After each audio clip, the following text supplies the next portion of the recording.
everyone. Thank you for coming. I'm so excited. This has kind of been a little bit of a dream of mine for a little while, and I'm so excited to be here. Hello, everybody. Oh, thank you for the head pats. I don't know if it went through. I'm so sorry if it didn't go through. I forgot to turn on mix it up. That would probably do it. Why it didn't go through. Oh no. And oh, I knew I forgot something. Oh no. Oh no. Yes. Okay. Yeah, so I have most of my... Oh, nice to meet you too. Ran Melapard. I'm so sorry if I messed up your name. Welcome. I have turned off most of my channel points. Oh, thank you for the follow, Dr. Lusses. Thank you. I've turned off most of my channel point redeems because today being an interview type stream, I didn't want to have too many distractions and interruptions. So it kind of, toned down the high energy. Tone down the extra funny stuff. Just to, so we don't get too off track, because that can easily happen in these kinds of streams. So I apologize for turning that off. I also don't have TTS on. So just kind of, I will try to keep my eye on chat as much as possible if you guys, ask questions and everything. But really, my main focus is going to be talking to our guest. So this is a thing that I've wanted to start called Passion Tea. Oh, you can't even read. Oh God, I gotta work on the chat box there. It looks like crap. Oh well, I'll do that later. This is a little thing that I've thought up. Basically, most interview shows, they're talking about whatever, like VTubing or some just a general subject of, hey, let's come on the show and talk. Hi, MXBowtie. Hello. Let's just talk. And I'm like, I don't want to just talk, because everybody does that. I wanted to have something that was a little bit more unique and something that I vibed with in a sense, because I am... Thank you for the follow, Werewolf Lover. Thank you. So I had an idea of, being able to talk to people about subjects that really get them going. So welcome to Passion Tea, a place where you are free to rant about your hyperfixations to an enraptured audience. I don't know if I like that word, but it was the only thing I could think of when I wrote it. Before I begin, in case you wanted to know, what are hyperfixations? Per idon'tmind.com, hyperfixations are what happen when you're completely engrossed by something to the point where it becomes all-consuming and disrupts your everyday function, your day-to-day functioning. It can get hard to focus on anything other than the object of your hyperfixation. This is kind of the negative side of it. However, damn spell check. However, you can become hyperfixated on a hobby, an interest, a person, a place, whatever. The timeline for the hyperfixation can also vary. Some people will hyperfixate on one thing for months at a time, while others hyperfixate on, while other hyperfixation episodes may last just a few days. You might also pick up an interest really quickly and then drop it just as suddenly after some time. But rather than thinking of hyperfixations as negative, I'm looking at it from a different angle. Hey, Shadow Wolf, hello. For neurodivergent, or ND, which I'll call ND, people such as myself, talking to neurotypicals, or NT, thank you for the follow, Pyro Girl, thank you. Talking to NTs about your hyperfixations and passions can be difficult. Usually you have to get through a bunch of boring small talk before it's ever acceptable to start talking about something more in depth. On top of that, you're at risk of the other person losing interest entirely, which can cause a lot of anxiety in ND people. And as an ND person myself with ADHD, I find it much more mentally stimulating to talk to other ND people about our hyperfixations and just skip that boring part about the beginning, at the beginning of conversations where you're supposed to ask about, quote, sports, quote, work, quote, traffic, or the weather. Although, however, for me, the weather is one of my hyperfixations, and I have to be careful not to start ranting about frontal patterns and jet stream anomalies so I don't lose the other person when their eyes glaze over with boredom. Since I've started becoming a VTuber, content creator, streamer person, I don't know, I've discovered that a lot of my streamer and VTuber friends are also indie. And therefore, many are able to relate to the idea of small talk being boring, but still wanting to talk to people in depth about our interests, hobbies, and ideas. So I decided to make this talk show. Oh, thank you for the gifted sub, Ida. Thank you. So I wanted to make a talk show where I give my friends free reign to go off on any sort of tangent relating to their passions, as a way for us, being you and me, you, the audience, and me, the host, to get to know them better. And so with that not so short intro out of the way, I'd like to welcome my very first guest and friend, Redclaw. Give it up for the dino. Woo! Hello. So, Redclaw, thank you for coming on. I'm so happy that you're here. Thanks for having me. I'm excited to be here. This is gonna be fun. So it's also a very fun definition of everything. I didn't know the nitty gritty of it. Yeah, this is a weird thing to think about, but hyperfixations and neurodivergence are literally one of my hyperfixations. I'm a very meta person. I enjoy that. I appreciate that. I'm like, I need to understand the nitty gritty of the world. That's me whenever something if I'm I'm trying to remember if this one particular thing happened to wiki, and then it's okay, I found the thing. Oh, now I'm in the rabbit hole. Oh God, I'm 30 minutes into this wiki page. So Damie, we'll get to that. So for those who are unfamiliar, I don't know who would be, but if you happen to be watching a VOD of this stream, which I hopefully will be uploading the VOD, hopefully, cross my fingers that I don't forget and don't procrastinate.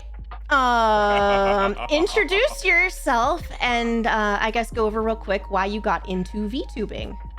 Oh yeah, sure. So hello everyone, my name is Redclaw. If you couldn't tell, I'm a dinosaur. The king of the dinosaurs. I thought you were just a big chicken. I mean, yes, also, technically. But yeah, no, I'm a dinosaur VTuber. I've been streaming for going on about a year and a half, very slowly but surely closing in on 2 years. Yay. August. Congrats. Thank you. What got me into content creation and VTubing was I've always had small dabblings into content creation, but nothing that really blew up or took off crazy. But VTubing in particular, I actually found through Takahata, because yeah. I had loosely heard of VTubing. It was it was always a passing kind of thing. I never really understood the nitty gritty of it. And then Taka announced that he was gonna start have what he referred to at the time as the anime surgery. I think I remember that. Yeah. Yeah, what he referred to as the anime surgery, and then I started seeing more and more people talking about how he was becoming a VTuber. I was like, what is this? So when he finally debuted as a VTuber, I was like, okay, this is interesting. And then through Taka, I ended up finding people like Merryweather and Kim Rai and Mango VTuber and a bunch of other people who have now become very good friends of mine. And yeah, no, it got to a point where it was I don't know when, but I want to say May of 2021 was when it turned into, this is really interesting to, I want to do this. So for a hot minute, VTubing was my hyperfixation, and then I decided to take my hyperfixation and turn it into a damn job. Yeah, same. I think that I had the idea that I wanted to do VTubing right around the same time, actually. It just took me a little longer to get started. That's fair. Because I I dragged my feet, and I'm a procrastinator, and I am very much a negative thinker. So I'm like, if I try, I'm never gonna do very well. What's the point of trying? And I had to get over that. Oh no, I'll be real. Like I was kind of just thrown into the fire to get started. Because like at the time, like I was basically like around May when I was like, I'm thinking about getting into this. I was straight up just a VTweeter. It was literally just, okay, I'm a VTuber, wink wonk, but I'm not actually VTubing. I just have a Twitter account. I claim I'm a VTuber. But like I made friends with a few VTubers, like especially like I said, Kim Rai, Mango VTuber, and a few other really good beans. Back when the field was a lot smaller. Back when the field was a lot smaller, all the way back to 2021. But then around like June or July, Kim Rai like DMs me and is like, hey, I know you're in pre-debut. Do you want to join this VTuber team I'm making? And I'm sitting here like, what? What's a VTuber team? What? And so like that honestly like put like, and then like she was telling me like the names of people involved in it. She's like, yeah, no, it's gonna involve me, Mango, Cabal, Honey Goblin, and I'm sitting here like, what? I haven't debuted, and like, nope, you're coming in. I was like, oh, okay. And so after that, it was like, oh god, now there's expectation. I'm on a VTuber. I need to do it now. You had the pressure underneath you, the fire. Oh lit. Yeah, like Kim Rai absolutely put like the fire under my butt. That's so... external forces are usually the best impetus for action. At least for me, it sounds like for you, having that force of someone else asking you to do something. You go, well, shit, I better help, or I better do it. Do it now. There's expectation. Yeah. Because I mean, if you're gonna do this for yourself, you're just like, I don't know. At least for me, I'm like, I'll get to it eventually, and then I never get to it. I think if I had started and it was exclusively for myself, and I was excuse me, and like, for lack of a better term, I took the more quote traditional route, which was literally again like the PMG tuber like, debut, like get my footing into everything, and then I start getting noticed and shit like that. Like the issue, like I say issue, some people would say like the blessing or the luck of it was that like I made friends with people who already were established. And they were basically, like very much shoving me into it, saying just freaking do it. That's, you hit the jackpot there. Yeah, I admit that I definitely did.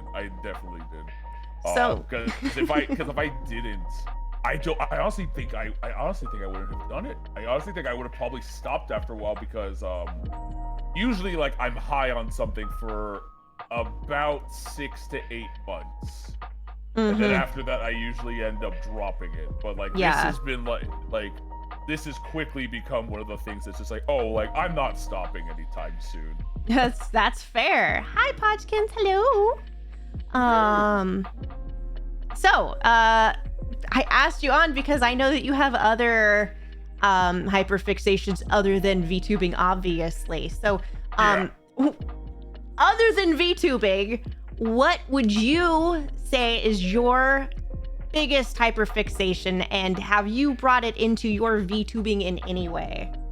So the funny thing is that when you initially were asking me like, okay, what's gonna be your like hyperfixation, I actually had to sit down for like a week to think about it. Mostly because I have so many. Oh yeah, well that happens. Mostly because I have so many. So I was kind of like, all right, what's like the thing that I always find myself going back to no matter what? And it was either gonna like, so I was like gonna be like, okay, I could either go dinosaurs or I could go the other one, which I did end up picking. But that one I found like, okay, no, this was always been a constant. Like this has been a constant since I was freaking 5, and that hyperfixation is Godzilla and like kaiju tokusatsu stuff. Yeah, I figured. I was so to tell you guys the main reason I asked it, like where this entire thing came from, after Red and I met, I was like, I want him to be on my stream and I want him to teach me about kaiju. I shall teach you the ways. But I want to make this into something more than just a individual, like, tell me about kaiju. I want to make this into like a series that I can have other people talk about things that they want to be able to teach me about, or anybody. So let me clean my glasses real quick. They're No, you're fine. You're fine. I'm gonna have a quick sip of my tea. Oh, you're drinking tea too? It seems appropriate.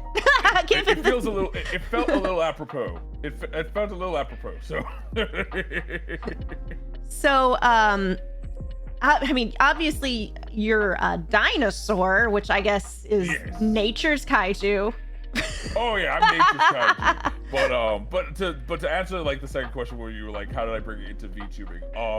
So like a lot of my chat knows, like my community knows, oh, like I'm not just a dinosaur. I am a dinosaur that was turned into essentially a nature spirit, like demigod kind of situation. Okay, cool. And I haven't gone into super deep diving because I'm in the middle of drawing a comic book that I'm going to be dropping on Kickstarter in August.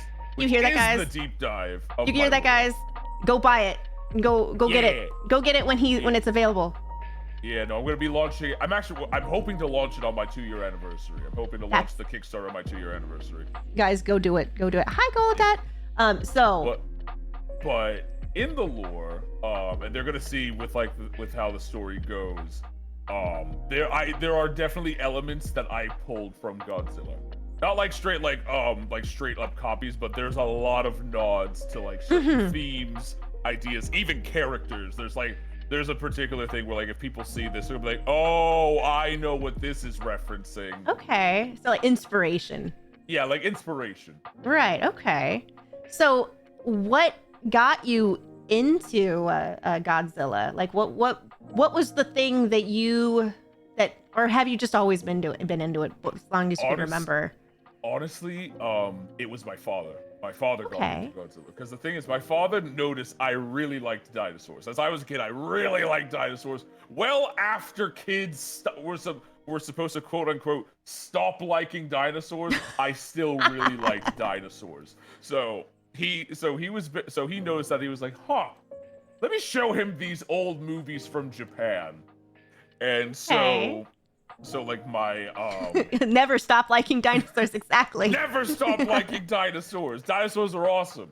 But literally one of my earliest memories with my father is quite literally him taking me to a Blockbuster and him buying me a VHS copy of the original 1965 King Kong vs. Godzilla movie. Oh, wow. Which I still own the VHS. I still have it.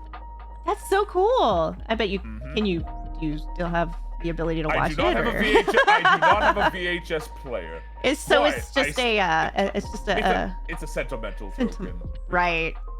Hey, I wonder if they're ever gonna make VHS players the way that they make gramophones. Like a Bluetooth VHS player. Yeah, exactly. Like it's something, just maybe like an analog revolution in the world of video. Like, hey, you've seen things digital, but it looks so much better. It looks so much better on VHS, y'all. You get that nice crispiness. when the tape skips, there's nothing like it in modern day. Maybe when the video buffers, but that's still not the same.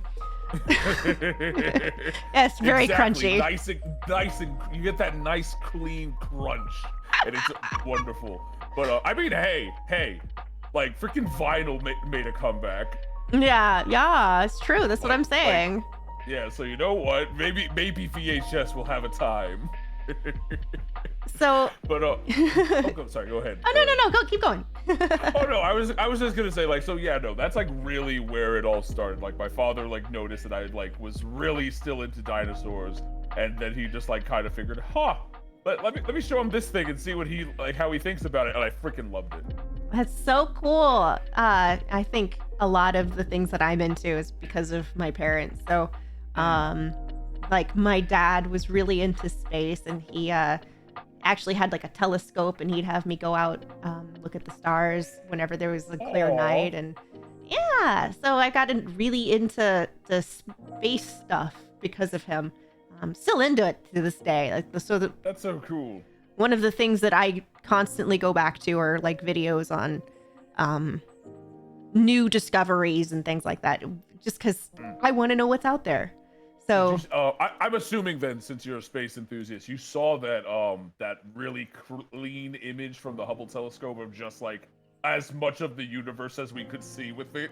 oh yeah, well, so the James Webb telescope has like blown all of it out of the water, but like, yeah, it's just the Hubble Deep View. Yeah. Yeah, the Hubble Deep View was what I was thinking, but Yeah. I didn't know that they did another one.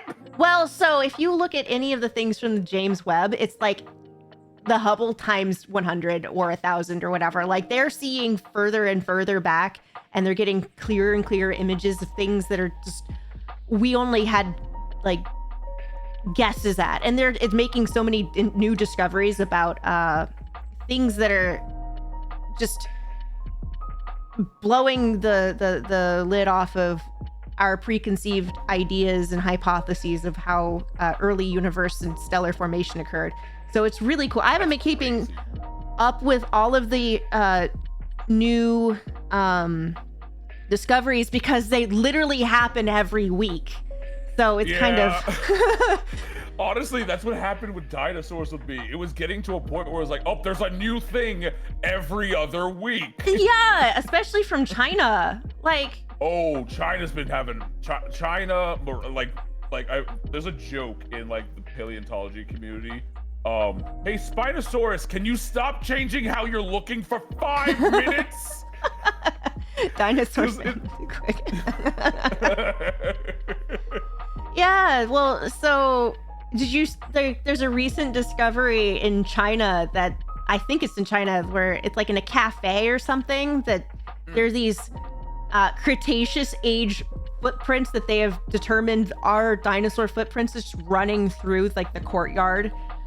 It's like that's crazy. You see what I mean? Like that's freaking crazy. China's just like crawling with fossils. It's crazy. Like it's nuts. Like they're I'm glad they're finally like looking at them and sharing them, because for the longest time I don't think it was the big thing was it was a lack of sharing. Yep. A lot of the stuff like they were like really like holding close to the chest, but now like in regards to at least science, there's a lot more open discussion. Yeah. And so like honestly, like paleontology is going crazy right now. Paleontology is going freaking nuts. There's a lot going on there. Yeah. So like I guess when the U.S. or in the West was having its big paleo boom in the last century, that was around the same time that China decided to be like all closed doors and stuff. So it makes sense.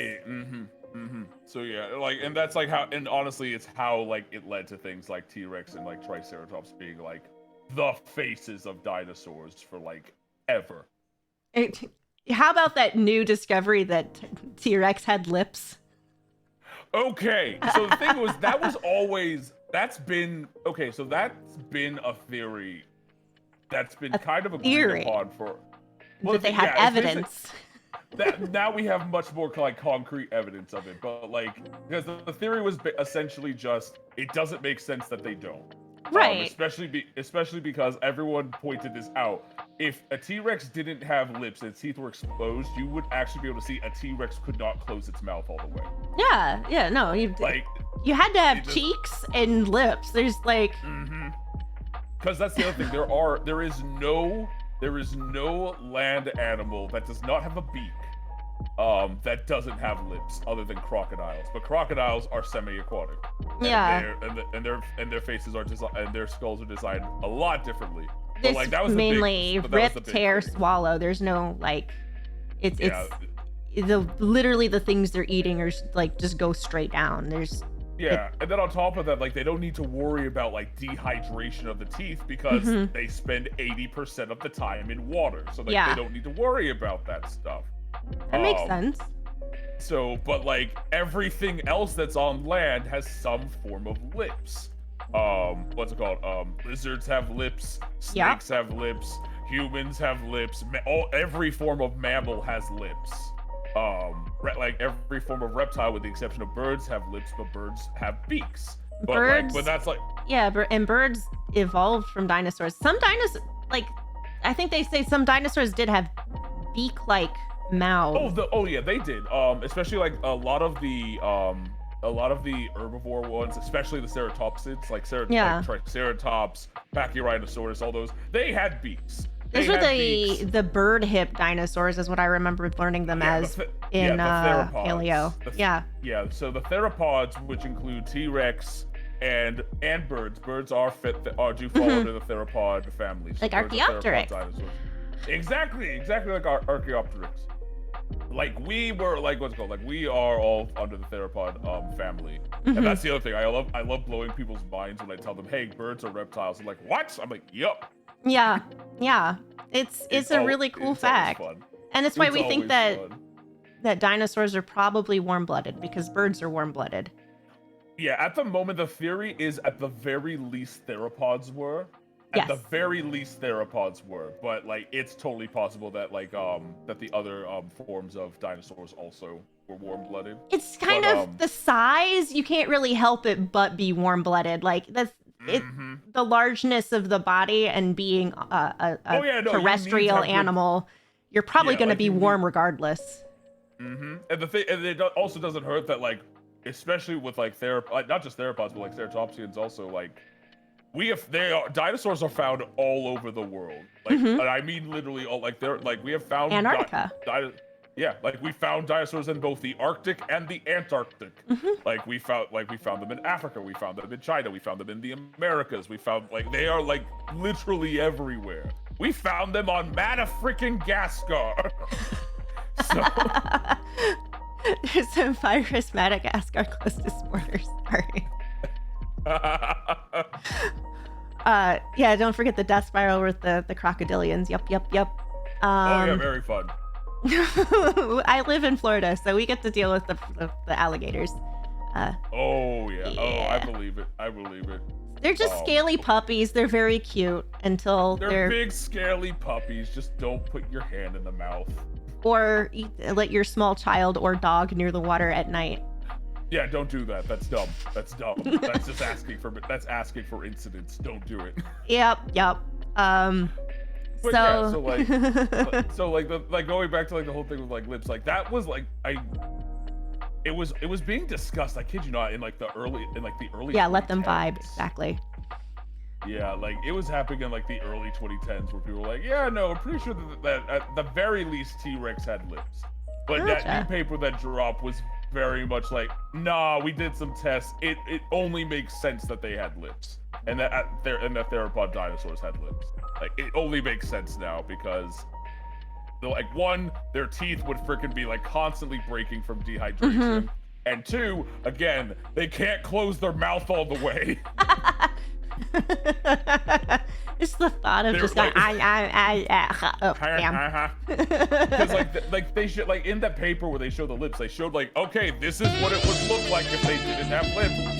Oh, thank you for the sub, Steel Nerve. Thank you. So loud. I was just like, oh, saxophone time. Someone in chat wants some dino kisses. Mwah. Yeah, they all want dino kisses. But yeah, no, so like in the paper they showed a Venn diagram where they're like, all right, fine, here's how it looks if a T-Rex without lips tries to close its mouth. And literally at like the back of the mouth, it's literally just a gap because it can't close it. So they were just like, yeah, no, they got lips, people. I'm sorry. You may not like it, but this is what peak dinosaur looks like. You know what? Who else has lips that I realized? Who? The Godzilla. Godzilla does have lips. They had it right. Look at that. The Japanese figured it out. They figured it out. Let's go. I mean, he does have, like, I think almost every version of him has exposed teeth, but he still has lippies, though. Yes, he does. He has very cute lips, I think, in my opinion. Especially the most recent one. Most recent Godzilla, he's so cute. I just want to, like, hug him. You mean the one that freaking bodies the monkey?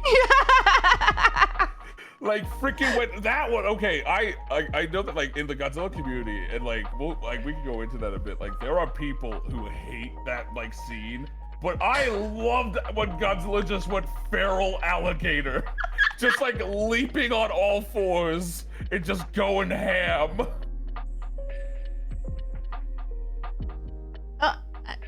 Okay, yeah, sorry. No, it's all good. Stream stuff. Okay, so. No, I get you. Brain. Like, noises when my brain stops working. Oh, do you get the spinning wheel too? Yes. No matter how many people are yelling in Godzilla movies, Godzilla's the one who yells the most.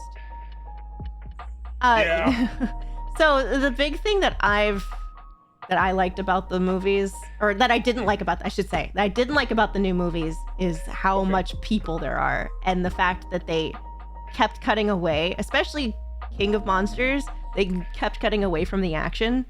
You see, I love to look at the people in the box, because 9 times out of 10, people are standing in a box of some sort, and the box is moving, and they're reacting to what they're seeing on, like, the thing I want to look at, which is the fight. They're looking at the thing on the screen, and I'm like, stop cucking me, give me my monster fight. I don't want to see the people go, ah! So the thing is, and like, so this is where, like, because I've heard that criticism, and like, I'm not gonna say like that's a wrong criticism. It's more so, there is, especially because there's a lot of people who are in the community who's like, well, the Japanese movies weren't like this. Like literally, you can like almost any Godzilla movie that was like from like Toho, like Godzilla has less than 5 minutes of screen time. Yeah, I mean, it's fair. Like, it's the point Like, is seeing the destruction and the people's reaction to it, and instead of the force of nature, and or what is it, the symbolism of radioactivity.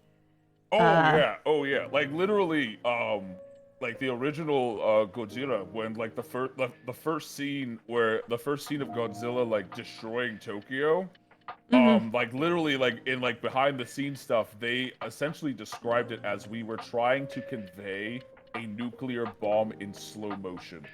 Yeah, this is one of the weird situations where one of your hyperfixations actually kind of coincides with mine.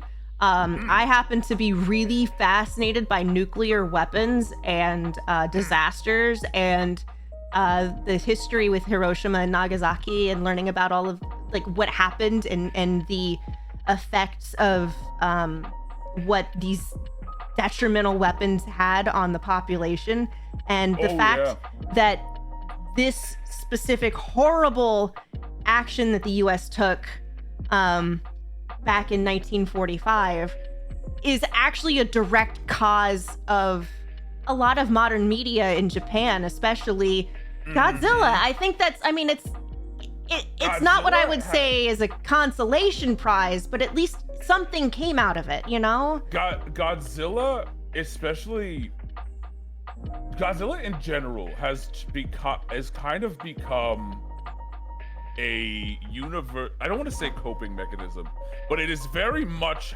like Godzilla was how Japan, like for lack of a better term, was coping with like what happened. Yeah. Like it was a very raw expression of what that was. And even nowadays, most modern Godzilla iterations, and even to a point, the American ones too. To a point, the American ones are much more meant to be blockbustery. But there's still moments in them that pull back to it. Is that Godzilla really is just, at this point, just generations of trauma. Right. It is an expression of generational trauma that stemmed from that one moment in history. Yeah, and I think a lot of the modern ones too have some symbolism with natural disasters and humanity's effect on the environment. Like isn't that like the storyline for Mothra in King of Monsters? Like the things were being screwed with by humans, and that's why she woke up. Oh no, that was the whole thing with like all of them. Okay, like, right. In King of the Monsters, the whole thing because their argument was what's forcing these things to wake up. Like what caused so for example, they were like what caused the incident in 2014, which was like the first the Muta. one of this the Muto and stuff like that. And they were right. basically like, oh yeah, no, we're strip mining, we're polluting and shit and we're waking things up like that. And like we're just destroying the planet, and guess what? Like these things are like the Titans, as they refer to them, are just essentially Earth's white blood cells. I don't want to alarm you, but there's a big dinosaur in the room who has a history of eating people. It's okay. I'm not a people. I'm a spider. Yeah, no, she's a spider. There's a difference. I'm not an insectivore. I'm a carnivore. And I'm just not indivore. So exactly. You see? So she's got nothing to worry about. But yeah, so even like King of the Monsters, like there is like that, especially with the stuff with Dr. Serizawa, there's a heaviness involving with the nuclear side of things too. Because in the modern film, Serizawa's father died at Hiroshima. Okay. He died. So like his relationship with Godzilla is super unique because, for lack of a better term, Godzilla is just the living embodiment of that thing that took his father from him. And like there's a whole point and there's like a whole scene where he's literally been like, sometimes to find peace you have to make peace with the demons in your life. Is that Ken Watanabe? That was Ken Watanabe. Okay, all right. I was like, I don't know. Is it the one Japanese actor in the whole movie? It is the one Japanese actor in the whole movie. That was Ken Watanabe. So there was like that level of there was like that element there. Shin Godzilla is a whole other thing because Shin Godzilla's allegory was literally the earthquake that led to the tsunami that hit Japan, North Japan, that caused the nuclear meltdown incident. Oh, really? See, I don't know anything about Shin Godzilla.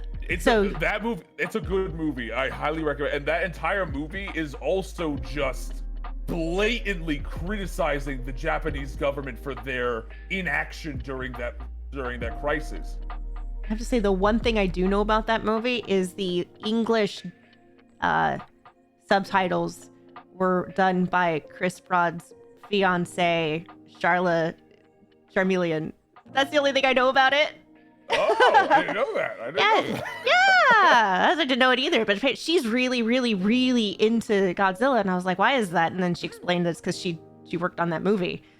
I was like, that's really cool. But yeah, no, like that movie is very much just about like that nuclear tragedy that almost happened, and again, very much criticizing the Japanese government. Because I kid you not, like, so the whole movie literally starts with Godzilla waking up in Tokyo Bay. Okay. And I kid you not, the first 20 minutes is literally just all these bureaucrats being like, okay, let's form a council to figure out what to do about this.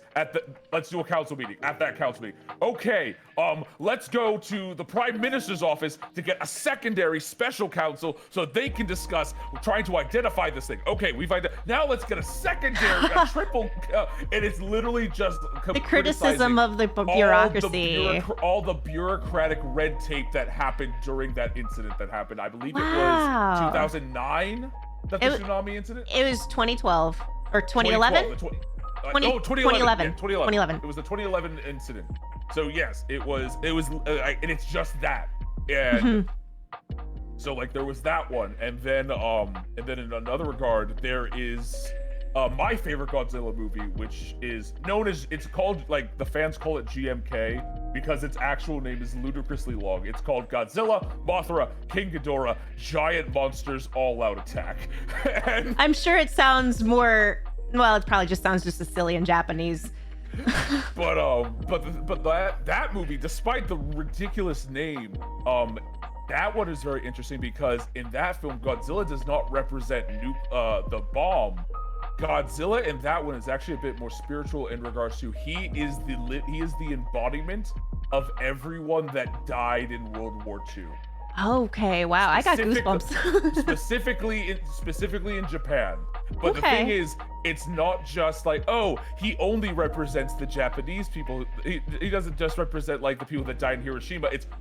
He represents the soldiers. He represents the people that the Japanese killed. He represents everyone that died in that war. And and in that film, it's very much the allegory is he's angry because Japan is trying to forget that happened. Okay. Whoa, wow. At the time when that movie came out in Japan, there was a big push from the government to try to move past World War II. Oh yeah, yeah. I remember that one of the problems with Japanese education is World War II is glossed over. Very light. It's very light. It's a very light coverage of what happened because again, they didn't want to talk about it. Again, that trauma that we were discussing.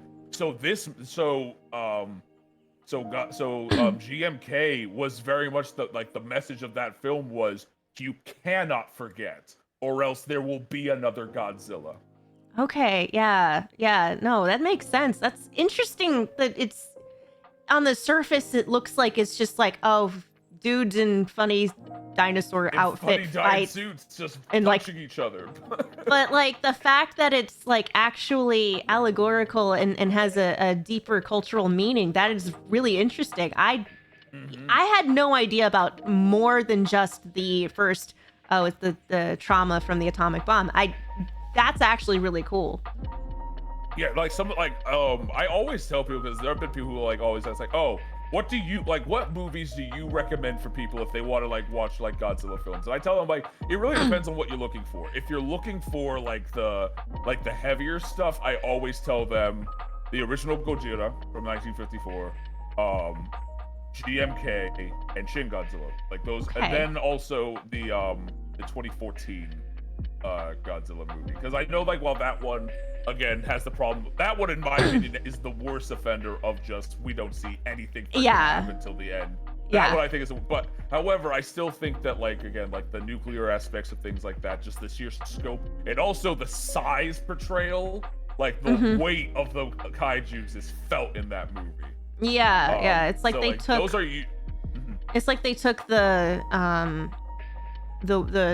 special effects that were sort of worked on and sort of perfected in Pacific Rim and then they just bumped it to 11. Yeah, because I mean the Pacific Rim is honestly one of those things that I love entirely, completely. Oh, I freaking love Pacific Rim. I have so much fun with the Pacific Rim.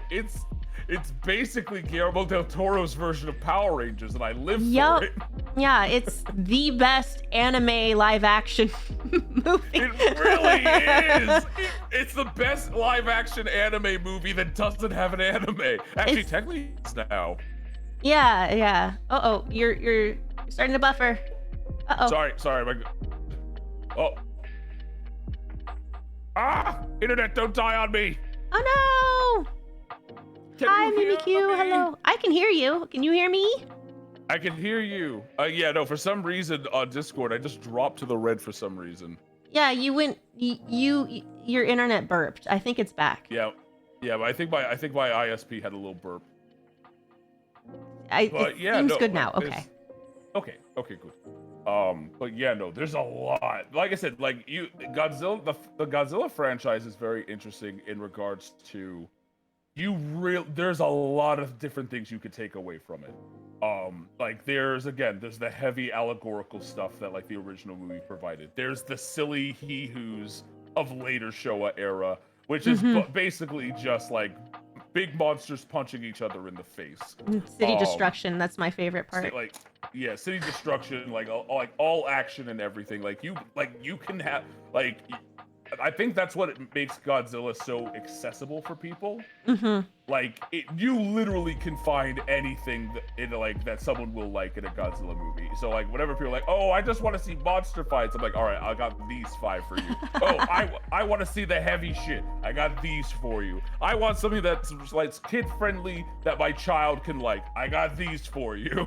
Yeah. Well, I want the quality of the new Universal movies, but with the actual silliness of the Showa era. I want that. Give me that. I know it's expensive, but Well, then basically, I'm not gonna lie.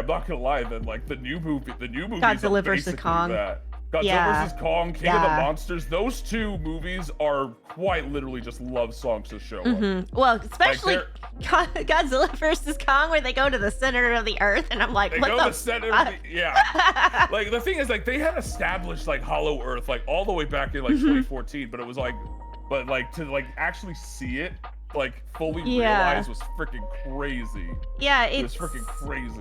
I wonder if they took any inspiration from the Edgar Rice Burroughs Pellucidar series, because he had the Hollow Earth series way back before I think anybody else did. I think they definitely did, because if I'm not mistaken, I think it's Godzilla vs. Kong where they were talking about it at the very beginning of the movie, like when they're showing like all like that. Oh, this is Godzilla's kill streak. This is Kong's kill streak. But also in the middle of that, they also like had snippets about like Hollow Earth, and they had a lot of the early and they had a lot of references to like the early literature. I watched it on my iPad, so I probably missed all of it because it was all very small. It was during a period when HBO on their app had like all the movies coming out on the app at the same time. And I was like, well, I'm gonna go watch this here and not in the theater because I don't want to go to the theater. See, that was a movie that I was like, I need to see this in the theater. And I kind of was just banking that like the town I lived in at the time was still too afraid to go outside. Oh, okay. I was wrong. The theater was packed. Oh my God. Talk about packed when King of Monsters came out. I think I saw it on the second or third weekend. I think it was the second weekend. It was still packed. And it was still packed. The thing is the people in the theater were so rambunctious and annoying. And then the movie went out partway through. Like just cut out. Oh, no. And the lights came back on, and as they were trying to work on it, like you could still see the projector light coming down. And to be honest, I was very much more entertained by this one kid doing shadow puppet monster fight. Because like I said, my biggest complaint about that movie is like every time something cool is about to happen, they cut away to the people in a box, and it's like you see them reacting to the fight on a screen, but you don't really get to see the screen. And it's like, show me that part. I don't care about the humans. Go throw Millie Bobby Brown in a volcano. I don't care. I want to watch the monsters fighting. I get it. Like I said, no, that's the one thing I keep telling people though. I'm like, if that's all you want, you're gonna be disappointed with most Godzilla media. Yeah, that's fair. That's fair. Because like I said, most Godzilla media does what those movies did. You don't see like the big final fight until the final fight. You'll get like quick skirmishes throughout the movie, but it will just cut back to the people reacting. Yeah. Except for Final Wars. Final Wars is just all action all the time. Okay, okay. I'm gonna have to like get a list of these movies and sit down and just like watch them, just so I have a fair assessment of this whole franchise. Because like I said, all I have like is experience with these is Godzilla 2000. When I saw it in theaters, that movie was awful. But wait, you're talking about Godzilla 2000 or the one with Matthew Broderick? Matthew Broderick, that's the one. That's 98. That's 98. 98. Okay. Yeah, that's Godzilla 98. So Godzilla 2000 is a completely different movie. Oh, okay. All right. Well, I just remember it being. Oh no, I guess it was 98. I was in middle school. But yeah, no, that one was just like had nothing to do with it, and I knew it had nothing to do with it, and I'm like, this is stupid. And why does Matthew Broderick have a really long Greek name? Like all I remember from it is a stupid long Greek name. Dr. Tatopoulos? Yeah, I was like, why? And then well, the thing is, the fun fact about that movie is the director, Roland Emmerich, hated Godzilla. You could tell. He did not want to do a Godzilla movie. He hated Godzilla, and like he just didn't want to make it. It was very much a paycheck. But on top of that, though, he also was being very spiteful with it. He was being very spiteful with it because he was like, I'm just going to make this not look like Godzilla. And the thing is, even like plotting-wise, it's not. It's not. So, it felt... honestly... It feels like Cloverfield, actually. Well, honestly, you want to know? It's basically a glorified remake of Beast from 20,000 Fathoms. Oh, okay. So They literally have the same plot. so Cloverfield. Well, so the thing with the Beast of 20,000 Fathoms, its whole thing was, ancient dinosaur wakes up from like some type of military testing. The island of New York turned out to be its ancient spawning ground, so it's heading to the island of New York to lay eggs. Oh my god!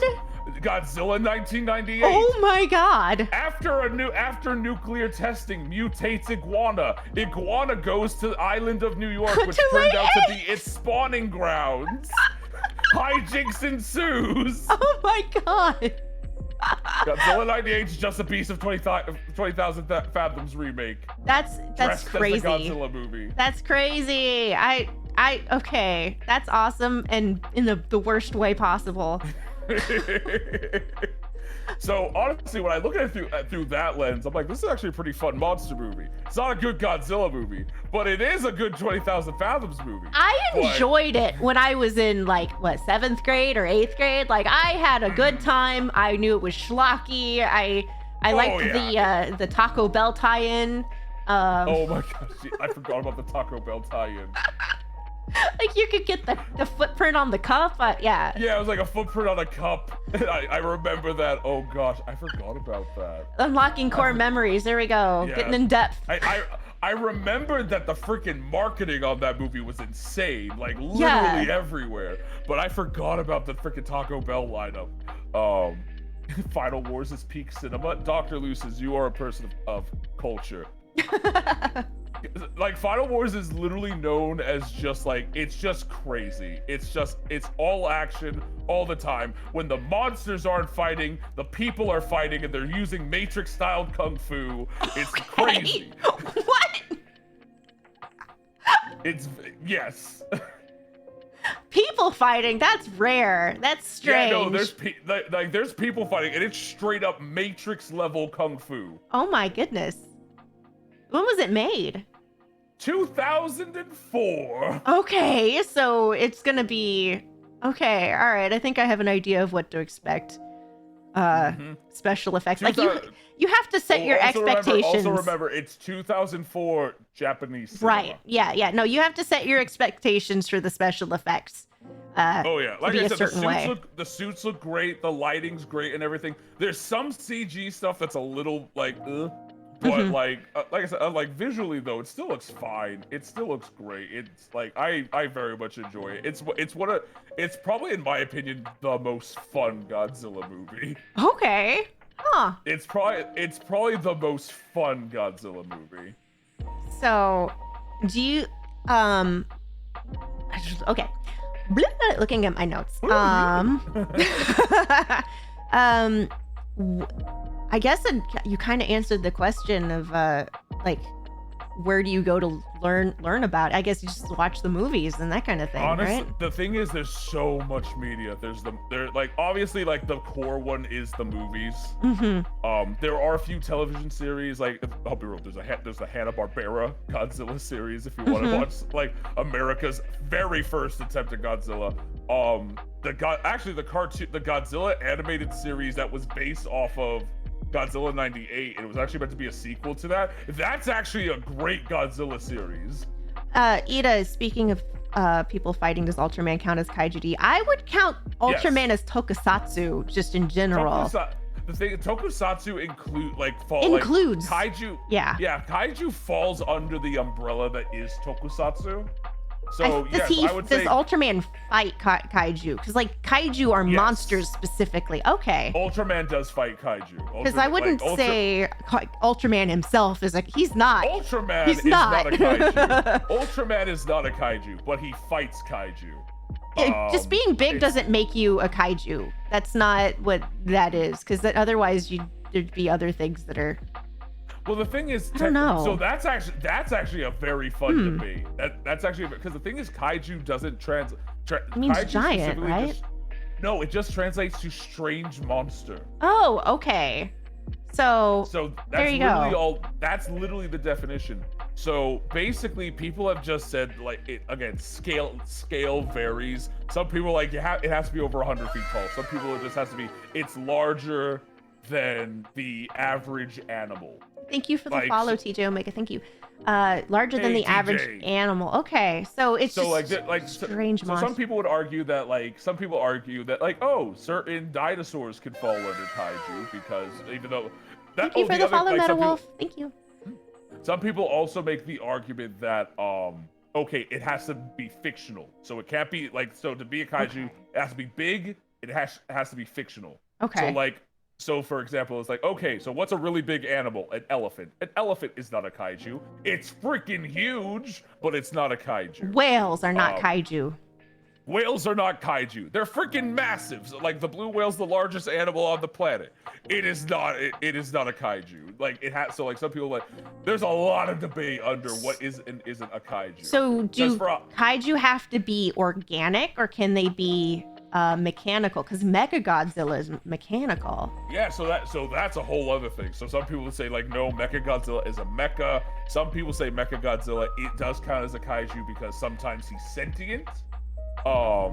There's some versions of Mechagodzilla, and actually Godzilla vs. Kong kind of reference this. There's a version of Mechagodzilla where it is a cybernetic robot that is built on top of the bones of the original Godzilla. Okay, yeah, I remember. And basically, it runs on what they refer to as a DNA computer. So it's okay, so he's technically biomechanical. And stuff like that, and and they also made it clear that that version of Mechagodzilla also has dormant memories that the original Godzilla had. So it's okay, is that a robot or is that a kaiju? So it has giant robots don't necessarily mean kaiju. No, giant robots will always fall under mecha, but some could theoretically also cross over into kaiju. What about the Iron Giant? Iron Giant. Okay, so that's a fun one. I make the argument kaiju because he is sentient. Okay, there we go. That makes sense. This is a very strange thing because I have an argument that the Titans in Attack on Titan are actually mecha. Attack on Titan is a mecha anime. Oh, I've had that debate with people before. I'm they're flesh mechas. They're flesh mechas. Thank you. Flesh mechas. Just because they're monster things doesn't mean that they're not vehicles that you get inside them the same way and you drive them the same way that a lot of mecha are driven with a neural interface. And you can't say that oh, they're organic and mecha means machine. Look at Ava. Yeah. Ava, they're not robots. Get in the goddamn flesh Muppet, Aaron. Yeah, exactly. So what does that make Ava's from Evangelion? See, that's the thing. They're mecha. Oh wait, no, are they not kaiju? They could be kaiju. I make the argument they're both. I make the argument they can be both. Because the thing is, actually, oddly enough, fun fact, I actually had this conversation with my chat earlier today, and apparently, the creator of Evangelion does refer to them as robots. Right. Okay. So the creator says they are robots. So I would say that they do still fall under mecha, but they are absolutely techno-organic. Techno-organic, whereas the Titans are just organic mecha. Flesh Muppets. Flesh Muppets. Except the, well, I don't know if anybody's actually watched any of the most recent stuff or gone Reddit or anything, so I don't want to do any spoilers. I have not. I know some things about it. Sorry, I was chewing on something real quick. It's fine. But what's it called? Honestly, I fell out of Attack on Titan. It was actually getting too political. See, after season 2, honestly, it was more so the death was getting too gratuitous. Oh, I can't say that gets any better, but the politics does get really interesting. And once they get to season 3 and 4 in the story, and they leave the island, then it's a whole different ball game. And the whole thing is actually an allegory for the the Jewish diaspora and concentration camps and that sort of thing. So it's a very interesting take on, I guess, a Japanese person's take on the concentration camps from World War II. I did hear about that stuff. That stuff I did know about, and that I'm not gonna lie, that did make me like squint a little bit, like But don't know how I feel about that. It is, to be fair, it gives gives a ton of agency to the group that is the Jewish allegory. The Jewish allegory, yeah. They're given the ability to fight back, and they do. And so it's kind of I can't say it has a happy ending, but to me, it has a satisfying ending. And people are, right now, they're at the point where they're like, I hate Aaron. Aaron is the worst. But I'm like, trust me. It makes sense. Just trust me on this. Just trust me on this. I can't say it gets better in sense of the world isn't getting better. But it kind of does? I don't know. Kind of? I mean, how else? There's some ways of how are you going to rid the world of bigotry and that kind of thinking without going to the extents that Aaron goes to like I said, I don't want to go too much into it. Like, yeah, no, I was gonna say, like, I'm seeing a struggle with it. I'm like, how do you explain the thing that happens without just straight up saying it? Yeah, I recommend reading it.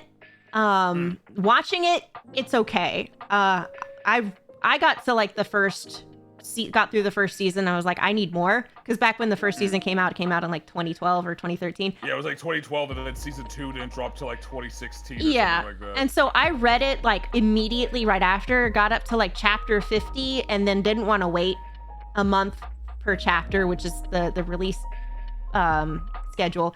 So I just sort of dropped off on it, and then back when season 6 was ending and they were starting season 7 part 1 part A whatever, the first half, the final seasons part 1, the final season part 1 through 7. And so I went back and we watched it, but I also reread all of it because at that point I was like, I need to know how this ends. And I really liked his art style to begin with. So and it translates better on paper. I think so. That's like that happens. There are tons of like stuff where I'm like, oh, the anime did it better. No, the manga did it better. Like there are things like, yeah, some of the Titans, like the Cart Titan, looks like shit in the anime. She looks so much better in the manga. Like in the manga, flesh puppets. Yes, they're flesh puppets. Yes, they're flesh puppets. We've established they are flesh puppet mechs. But yeah, no, for me it was honestly the gratuitous death. For me, like I know again, to your point, what the allegory was meant to be. Mm-hmm. I understand like it, very early on they were being very, very much like, don't get comfortable with people. Like I know like that was the point, mm-hmm. but it was getting to the point where it was just getting upsetting for me. Oh yeah, no, and that doesn't end. Like there's characters that you're like, I love them, and then they get killed, and you're like, why? Why did you do this? There's no reason for it, but exactly. And it was getting to the point where I was like, this is literally just killing them off for the sake of killing them off, and I don't like that. I'm very much a writer of, when I write something, I'm very they much like, do have like, so some of the deaths seem gratuitous, but some of them actually end up creating impetus for other characters to act. So it's not entirely just like, oh, we're gonna dangle this really awesome character in front of you. Aha, he's dead now. No, it wasn't just like that. Like I remembered, what was it? I remember like the thing that like officially was like, okay, I'm done. It was in season 2 where literally it was just like every other team that wasn't in the main crew would be freaking slaughtered. Mm-hmm. But it wasn't just like, oh, they die. It's like, oh no, we're gonna drag out some of the deaths. And I'm sitting here like, okay, this is now like that's where for me I'm like this is getting gratuitous. So I was like, okay, I get it. I get it. This is bad. I get what you're saying. So, but it got to a point where I was just like, I can't. So I just stepped away. It kind of it towards the middle of the story, it drops the whole like character dying left and right. Like there is one major death in the middle, but that one kind of it makes sense in this for again character development for the other main characters. And then when the story shifts entirely to the new setting, you are introduced to all new characters. like oh, Lovely. but I like it a lot. It's one of my favorite political stories. But no, I'm glad that you liked it. Like I said, like for me, it got to a point where I just needed to step away, and I haven't had any like true desire to get back to it. But for the people who have stuck around all this time, I'm happy that you're finally getting conclusions. If you are curious, I recommend finding the wiki and just reading how it ends because honestly, yeah, I'd probably do that. Oh my god, it's crazy, and it does references to Precambrian fossils and things.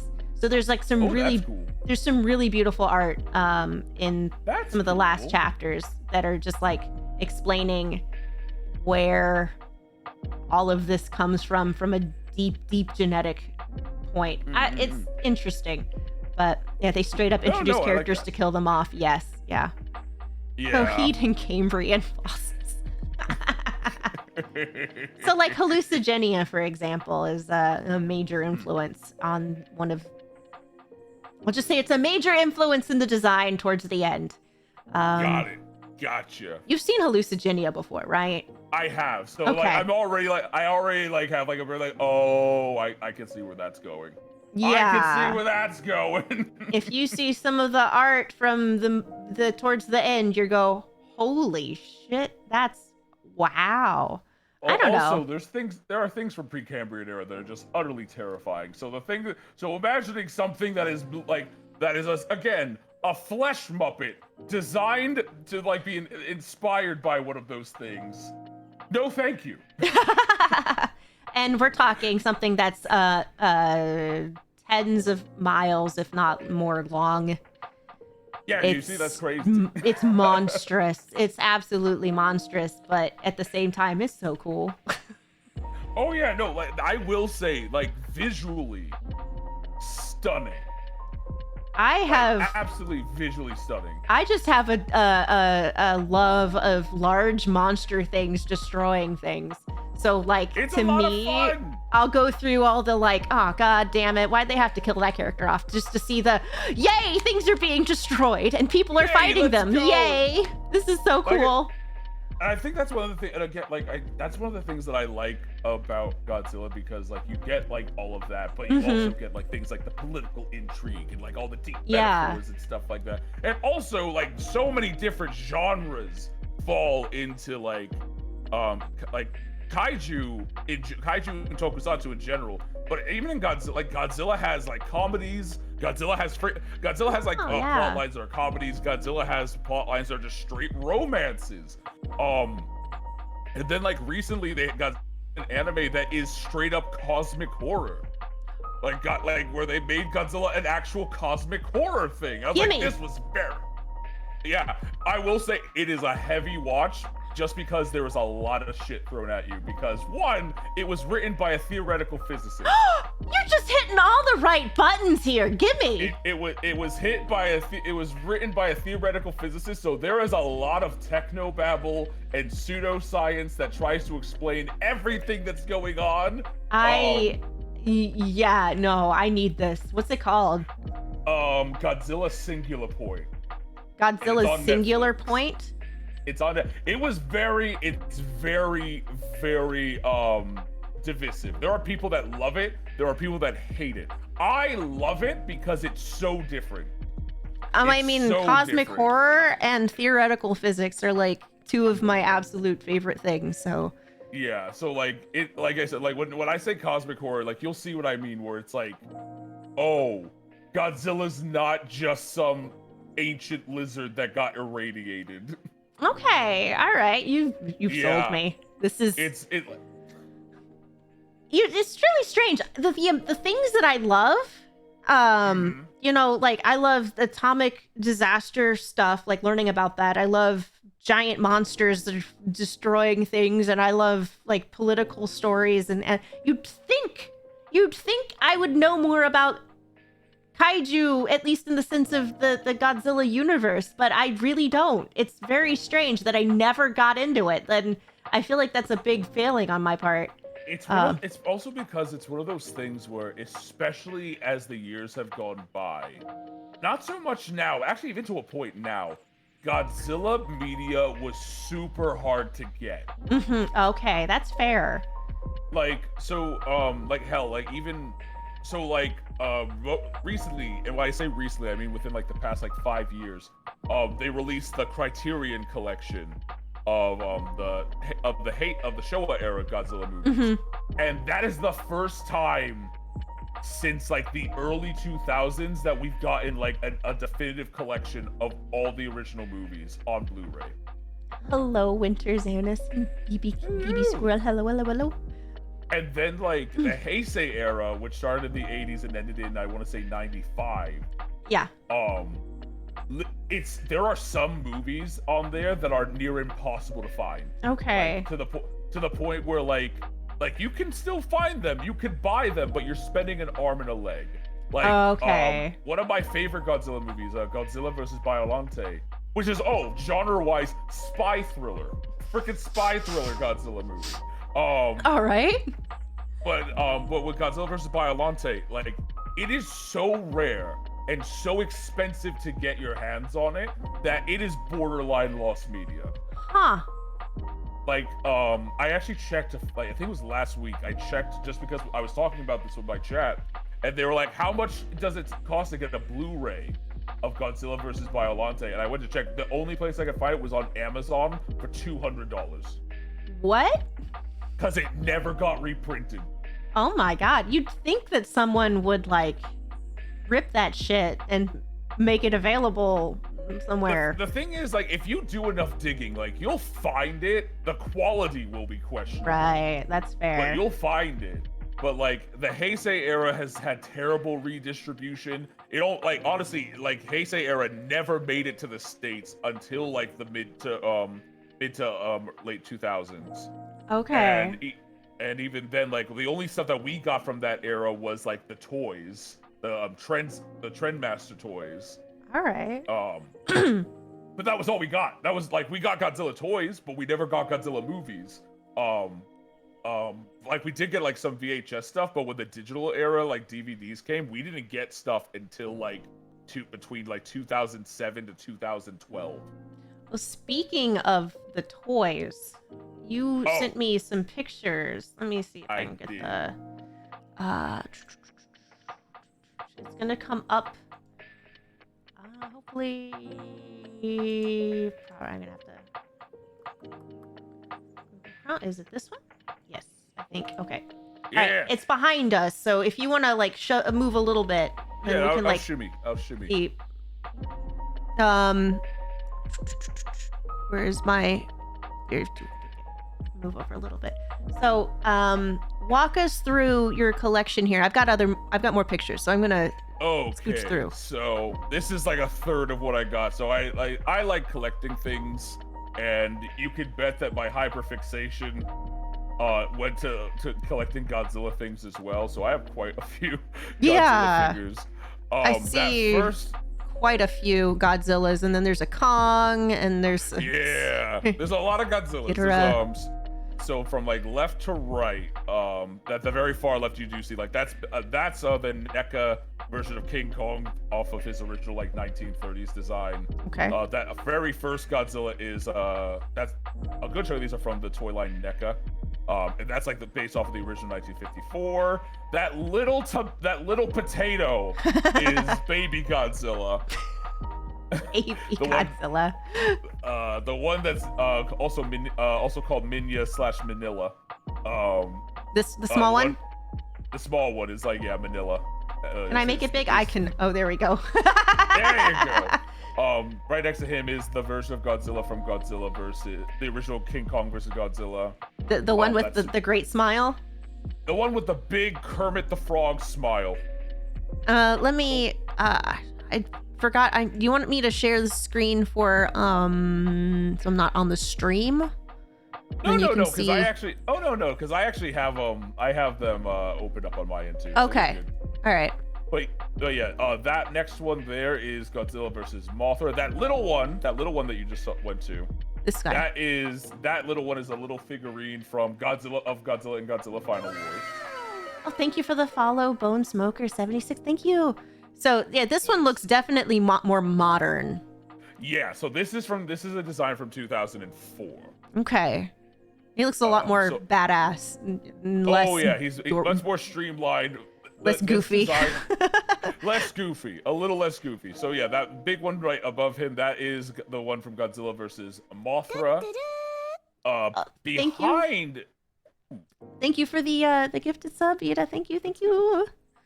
That box behind him has inside of it is a version of that original 1954 Godzilla, but it's painted to look like the original Godzilla King of the Monsters poster that we got in the States. Okay. And then above that, that's the one to the left is Gorgosaurus, which was oddly enough, a Japanese King Kong villain that went into Godzilla. And then obviously King Ghidorah. The three head. One of my favorite memes is the three heads. I love the three head meme. The three head meme is amazing. So that one Godzilla in the back there, in between that and the one, yeah, that one in the back. That's the version of Godzilla from Godzilla versus Biollante. I actually have my stuff arranged where I'm like, okay, I'm going through the eras. So right. Went through Showa, now we're in Heisei. I don't like the older noses. I think that's the thing I'm noticing. Their noses are very pig-like. Yeah, in the older. Puggy. Yeah, they're a little puggy. And then as they get older, or as they get newer, they'd get more dino looking. Mm-hmm. Yeah, so Heisei was famous for giving like Godzilla, for lack of a better term, like almost a cat-like face with and having like little ears. Okay. So yeah. So like this. Yeah, so like this.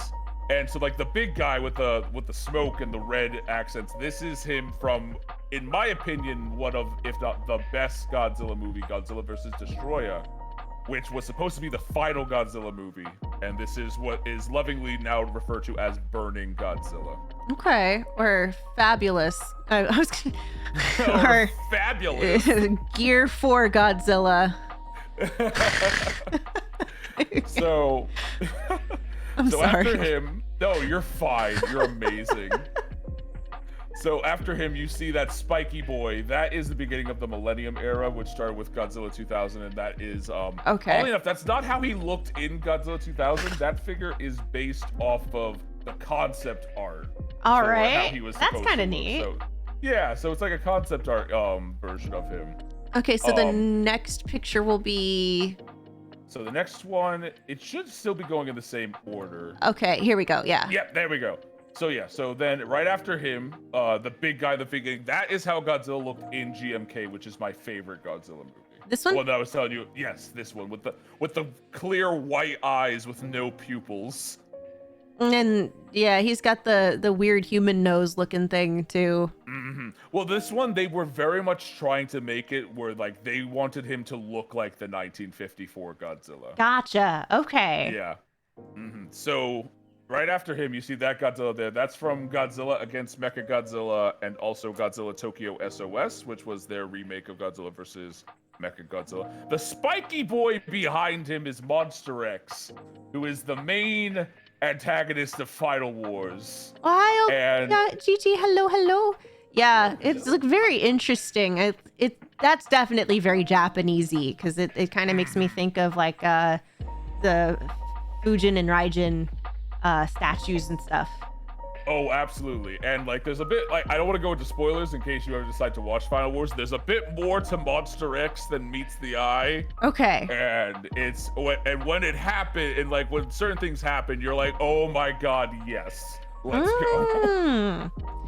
And then Next is okay. So this is a bigger figure of the smaller one that I showed you before. This is Final Wars Godzilla, okay. which was their second attempt at just ending the series.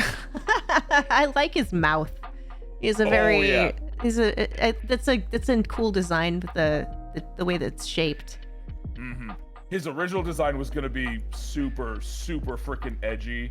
Like his dorsal spines were gonna be like curved up bones, but in between the dorsal plates you could actually see like an exposed spinal column. What? That's okay. Yeah, it was super freaking edgy, like over the top. They didn't go with it. They went more like traditional Godzilla, but still, it's very funny knowing what he almost looked like. That's sick as fuck. Yeah, I agree. And then, I like this one. This is just like derpy, but I love it. He has no chin. It's just neck. It's just neck and mouth. So now we're entering modern day. And Okay. This is the start of my MonsterVerse collection. So this is Godzilla as he appears in the original Godzilla 2014. Okay. Really? And I don't remember him looking like that, but I guess you don't really get a good look at him in the movie ever. Not really. The thing is, like, so you're gonna see with like the other figures, they don't change him much. What they made his tail a little stumpier. They changed up his feet. They made him a little buffer, but they also changed his dorsal plates. So And his dorsal. So is this what he looks like from the side? Yeah, that's how he Okay. looks from the side. All right. Yeah, he's more of a chin there. It's just the Yeah. angle is really. He's just thick. He's just thick. He's got. There we go. There's the cute mouth that I adore. There's the cute little baby mouth. I love it. It's like a little. It's very puppy. It's like I want to pat him in the head and hug him. Yeah. Oh yeah, absolutely. The more squishy and round they make the Godzilla, like, even though it's like spiky, scaly, big teeth and stuff like that, and I'm like, but I just want to give him a hug. He's so want to give him a squishy. hug and a kiss. He's so squishy and nice. I'll throw him a giant like submarine he can chew on as a chew toy. Mm-hmm. So yeah, so like that Godzilla right there, that's how he's basically looked for King of the Monsters, Godzilla vs. Kong, and supposedly into the next one that they just announced, which is going to be Godzilla X Kong: The New Empire. What? Okay. Yeah. Thank you, Universal. Cool. Let's go. But behind him, you'll see in that picture, I got all the kaijus that he has fought in That's the Monsterverse. So Rodan? Yeah. And that's yes. Ghidorah. King Ghidorah. Yep, that's King Ghidorah. And then Mechagodzilla. And then we got our boy Kong. Hey, monkey boy. We got the monkey boy, and then back up you see right next to her. I have another version of him with just like his plates like glowing, and then we got Mosura, aka Mothra. The girl. The girl. And then that little pterodactyl you see, that is Rodan from the Singular Point anime that I mentioned. Okay. Yeah, so, and then if you go to the next picture in that slide, you'll see the version of Godzilla from that anime. Is it the blue? Or is it this no, one? not the blue. It's that one. The big Oh. one with the really long tail. Okay, well, he's not as cute, but he's kind of cool looking. Yeah, so he has a lot of forms he has like 3 or 4 forms in this movie. And that one and the blue one you see next to him is What? different forms of him. Yeah, Wait, he evolves. He evolves. All right. Okay. Yeah. And the thing that I like about it is like, so a lot of his evolutions look very different from each other. But the reason why they look the way they do is they decide to make his forms be homages to monsters that Godzilla has fought before. Oh, all right. That makes sense. As long as it's not just like, let's make him look like some weird 1980s Muppet thing. It's just a reason for it. Yeah, so this particular design was meant to make him look like Gorgosaurus, that dinosaur that I mentioned earlier. Okay. And then like his other 2 forms are from other monsters that have appeared in like Godzilla stuff. That there is just a Godzilla miniature I got from a D&D site, and I painted it. Oh, okay. I like the blue that you added. Thank you. No. Yeah. And then, it's a dinosaur. I'm guessing your Oh, yeah. dinosaur collection starts here. Yeah, that's where the dinos start. But yeah, no, so that's all the Godzilla stuff. He looks so 80s and like there's So something the thing is, like very, you know what I'm talking about? Like the shape of the mouth there. so the thing is, with his design, and it's much more noticeable, like from a perfect front view. And if you choose to watch the anime, you'll see it. His face is meant to evoke an Oni. Oh, cool. So when you see him from when you look at his design from the front, it very much looks like an Oni mask. I see what you're talking about. Like the little, okay. Like the little tusks and everything like that. Wow. Okay. So like you're throwing in Japanese yokai along with the other thing. Yeah, I think I'm gonna have to at least watch this if nothing else. This sounds like right up my alley. I don't care if people find it divisive. Yeah, like I said, they find it divisive. They do, like, again, for them, their big issue was there's a lot of science talk, a lot of techno jarble, a lot of pseudoscience, a lot of theoretical physics. And so a lot of people were like, I don't come here for science. I come for monster fights. Okay, so one of my favorite movies is Interstellar, so that's not my problem. Yeah, like honestly, I think you'll probably have a fun time with it. All right. I had a fun time with it. It's very different. Okay. I mean, the fact that this character and suite of characters is like so malleable in terms of genre and storytelling, like it's more of a palette or a medium rather than a genre. Just like VTubing, it's not a genre, it's a medium. It's a medium, and almost every Godzilla movie, even the funny hee-hee-hoo-hoo ones, have something to say. Okay. Like even the silly ones have something. Like the original Godzilla versus King Kong is a comedy. It's written to be a comedy. Okay. But the entire movie is literally ripping on capitalism. Well, good comedy does have a lot of good comedy. I don't want to say all comedy, but good comedy a lot of times has satirical aspects to it. So that's because the premise. Excuse me. The premise to the original King Kong versus Godzilla is like the inciting incident. The thing that causes the entire plot to happen is literally Godzilla wakes up, is causing mayhem, and a pharmaceutical company is mad that TV channels are only covering Godzilla and not their company. So they decide, what if we had our own monster and it's the spokesperson for our company? What the fuck? What? That's the so motivating. Corny. I love it. That is the motivating beginning that starts the entire movie. Oh my god. That sounds a lot more interesting than the Godzilla vs. Kong, the recent one. That was just like, the two big monsters don't like each other and they have to fight. You want to know what sucks? And I hope they explore upon it more in the new movie, because the teaser alone makes me think that they will. The novelization of Godzilla vs. Kong goes into such deep, it goes deeper into why they don't like each other, and I love it. Okay. I freaking love it.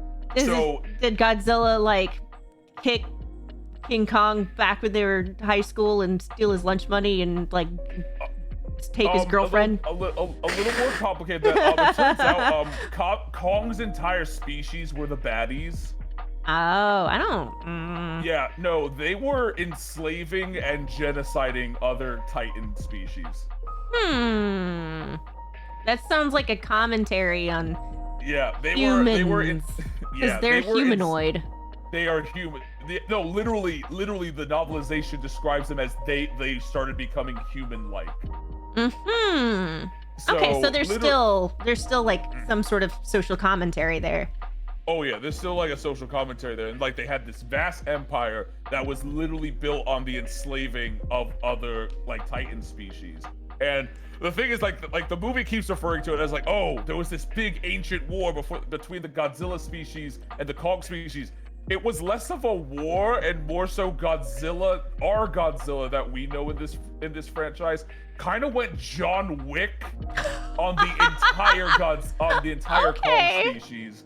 So that's why they're all gone, and King Kong is the only one that's left? Oh yeah, no, he brings them to near extinction and basically exiled what was left of them to Skull Island. Oh my god.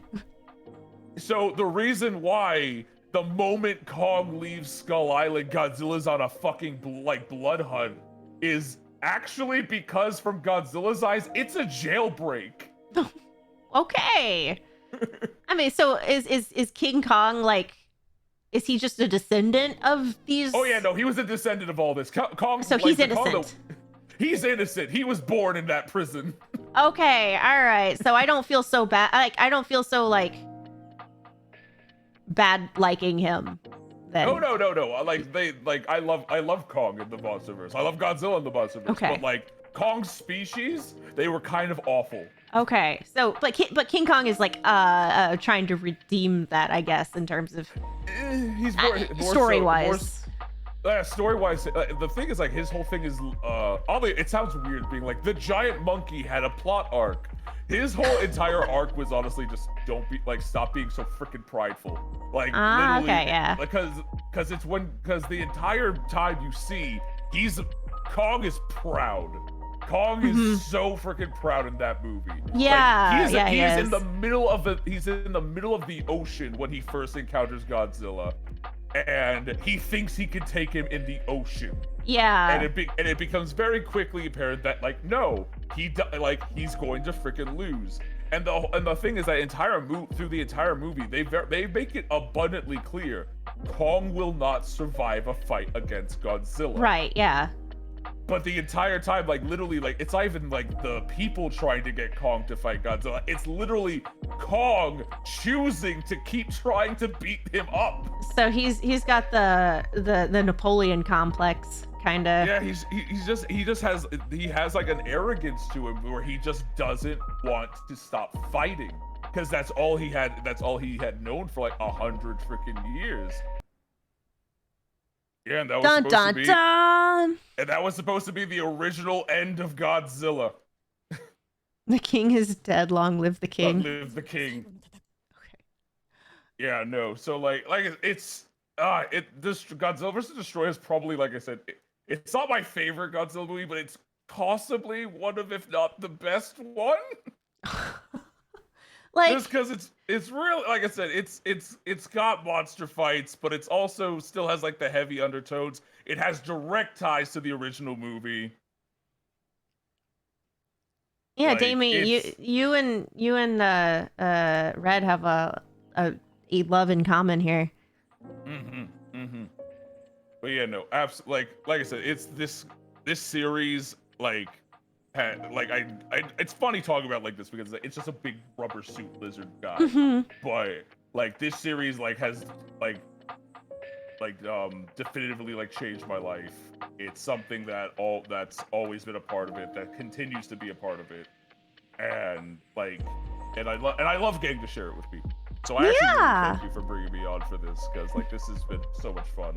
Yeah, thank you so much for agreeing, and I'm just,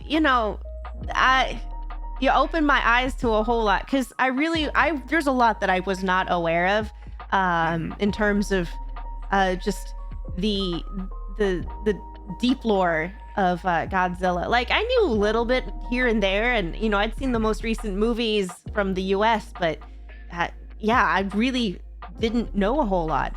I'm real happy that you were able to help me like learn, and I'm definitely going to try to check out at least Shin Godzilla and Godzilla Single Point. Is that the Singular Point? Singular Point. Also, if you're curious, I'm not sure if it's still there, but on YouTube, last I checked, the entire Showa era films are on YouTube, I believe, for free. And I'm not saying like, oh, someone illegally downloaded them. I mean, I think someone actually put them up. Like they are officially up there. So like, if you type in, let me see real quick. Gojira, 1954. Yeah, no, it's there. The original uncut Japanese is there. The English is there. Yeah, no, they're there. I wonder if if Twitch would be mad at me if I watched it on stream. I probably shouldn't do that. I mean, as long as you make it so that like all your background audio outside of your mic is gone after the stream is over.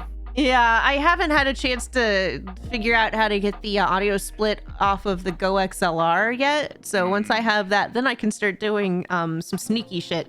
But until I figure that out, then I got to be a little bit more careful. But Discord watch parties with the community? Possibly. I've never done a Discord watch party, so I need help from people to how to set that up. I'd also highly suggest Godzilla against Mechagodzilla.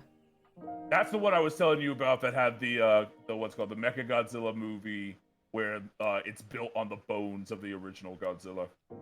Okay. Yeah, no. That's a fun one. That's a fun one. I'll try to do like maybe like a kaiju. Well, I was gonna do eventually, or things that I plan to do that are never gonna happen. I wanted to do 80s fantasy movies on the Discord watch party thing, but I also just never figured out how to do that, so I haven't done it. Like, I really want to watch Legend. I really, really, really want to watch Legend with people. Oh, Legend! Oh, that's good. But if I get that, figured out, we can watch all kinds of like old stuff and react to it and everything. That'd be real fun. I love old things. So, the Kane dating game is really cute. Oh, kaiju dating game? I've heard of that. I did hear about the kaiju dating game. Spin a Godzilla night went, Damie, help me set it up and we can do it. teach Spin of the ways. So yeah, anyway, since we are wrapping up, it's been a little over 2 hours at this point. Do you have anything coming up that you want everyone to know about? So next week is actually my last full week of streaming before I go on vacation the week after. I'm still gonna stream the week after, but it's only gonna be like Monday and Tuesday. Me and Party Demoness on Monday and Wednesday are continuing our playthrough of Final Fantasy XIV. We just started Shadowbringers, which has been a lot. I've heard. I'm already traumatized. I've heard that the stories in 14 don't get any less traumatic. No, it just confirms my belief that everyone in that game needs to go see a therapist. I've seen enough of the raids and the to know that there's like trauma. I'm never gonna play it because MMOs are not my thing. But Usirian loves the game. He plays it all the time. He's showed me a whole bunch of the fights, the big character fights for each expansion and the music for it and everything. So I have an appreciation for it from an external perspective. But yeah, completely get you there. But, I think you'll enjoy it. Yeah. Oh yeah. No, I'm saying I'm traumatized. In a good way. I'm loving it. In a good way. But so I'm really happy with. I'm really liking that. So it's gonna be Monday at my stream and then Wednesday at Minerva's stream. The only other thing, I believe on Tuesday I'm gonna be hanging out with Prism and Papa Mutt on Prism's channel. She has something planned. You don't know what it is. But she's refusing to tell us. Oh no, that sounds dangerous. She just keeps saying it's a surprise. She did just get that 3DO, so. Yeah. Well, no. The thing was, she's been planning this since before the 3DO. Oh, okay. So I have no idea what she's scheming, but she's scheming something. Oh boy. So that's gonna be on the 25th. The only other thing I officially have planned is continuing Build and Chill Friday, which is my Friday stream where like my community, we all just like wind down at the end of the week. We're chatting it up, just like small talk, a lot like what we're having right now. But all the while, I am I froze for a minute. I went crunch. Yeah, you're back. But I'm back though. But while we're doing it, I'm building a model kit, and we're in the middle of building the real grade God Gundam from Mobile Fighter G Gundam. Which was the first Gundam anime I watched. Okay. What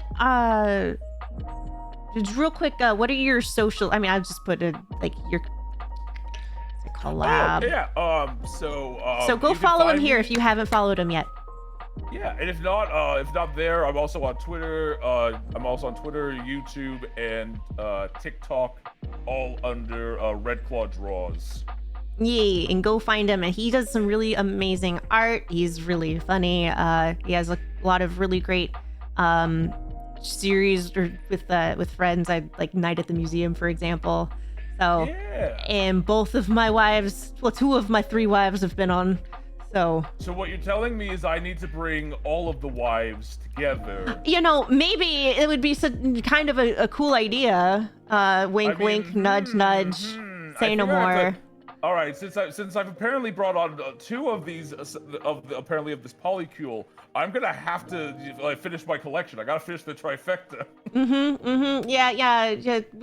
Remember, just keep in mind, Gigi is in Australia, so she can do mornings for her, which is evenings our time. So it's really not a big deal. But they have to be. It's not a problem. It would need to be on a Friday evening or a Saturday evening for her. So that's the only downside, because she does have a Monday through Friday job. So I feel that. Well, we'll try to figure things out. We plan things enough in advance. Yeah, I was gonna say, if we plan things enough in advance, I'm sure we can make something work. But yeah, I like the sound of this. Yay. All right. Well, anyway, I don't know how to end this. I knew how to start it, and then I was like, I'll just wing it at the end. Do you have anybody you want us to raid? Well, my lovely Grandbabu Mango is currently in the middle of a 12-hour stream. Okay, all right. Where she's gonna be playing for 12 hours because she's having a procedure done on her eyes in a few days. Okay, can you put the her page in the Discord? Yeah. 1 second. If I remember how to type. You know, yeah, you only have those 2 little fingers on each hand. How dare you! I have a standing desk. I can reach the keyboard all fine. Right. You're still working with 4 fingers here. There you go. Okay. All right. Nope, that's not how you type that, silly person. What? That's not how that works. Question mark? Like, that's not a flash. Standing desk is I agree. I haven't been using mine the way I need to, but I need to be using mine more the way that I need to. Anyway, thank you guys for coming to watch, and thank you, Red, for joining me. And this has been really fun. I can't wait to do this again with someone else, and I know exactly who, if they'll be willing to come on. And I'm excited for you. This has been a fun time. And I look forward to the future wives museum night. So I will gather all the wives. Get the complete set. So I'm a completionist. I need the complete set. Exactly. So I'm gonna go to the in stream and screen, and I hope you guys have a good night and stick around and help raid. I don't have a raid message, so just say hi from, I don't know, Spider Raid or something. I don't know. Spider Raid. It was Spider Raid with little people. All right. Anyway, have a good night, everyone. Bye. Bye.